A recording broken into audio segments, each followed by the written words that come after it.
Okay, so just thinking about reconciliation and what Jesus has done for us, thinking of the fall of man and the ministry of reconciliation in basic terms, like how do you see reconciliation?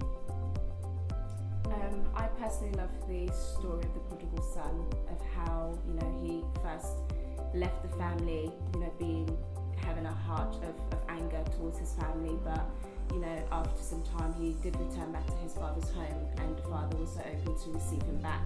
Forgiving and forgetting what the initial reason why he left the home, and just accepting him. That's a beautiful story to me.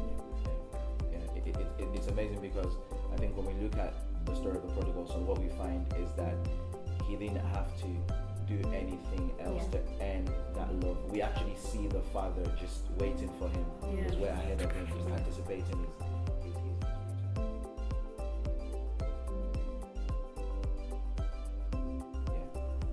Well, yes, similar thing for me. It's when, no matter how far I get away from God or whatever happens in my life, and I'm kind of like, oh, I can't do this anymore, and I kind of ignore him, he's still always there just waiting for me.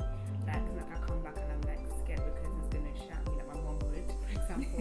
But like he's just always like so open and loving kind of thing. So it's nice to know that he's always there. It doesn't mean I should always go, but it's just nice to know that he's always there for me, and if he was willing to accept me and just be my dad. So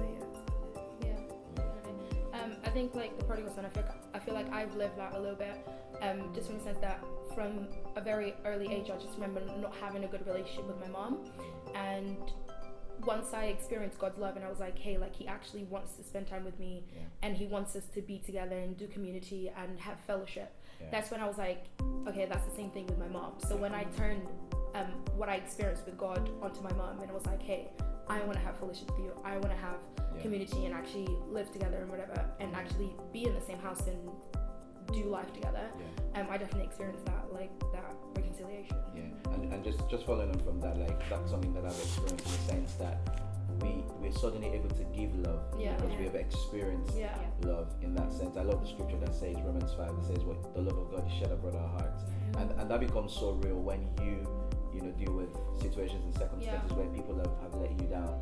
The love of God is completely supernatural, but I think that we get that because for us we've been in positions where we have been forgiven, we have experienced what forgiveness is like, and as a result, and we've experienced what it is to not feel forgiven in that sense. We've experienced what condemnation is in that sense, and we now experience the reality of, wow, we can be free. God doesn't actually hold this to your account. But the powerful thing is that cost God something in that sense, like reconciliation, the fact that we get reconciled to God today easily, or we able to have a relationship with God today, that has come at the cost of the life of Jesus. And this is essentially what discipleship is about. I think it's getting to find out, the things that God has in store for us. So it's amazing. It's good stuff. So I think we just, as we keep, and I think for us it's just to leave, not just hear it, not just teach it, not just study it, but to actually do it. And that's discipleship.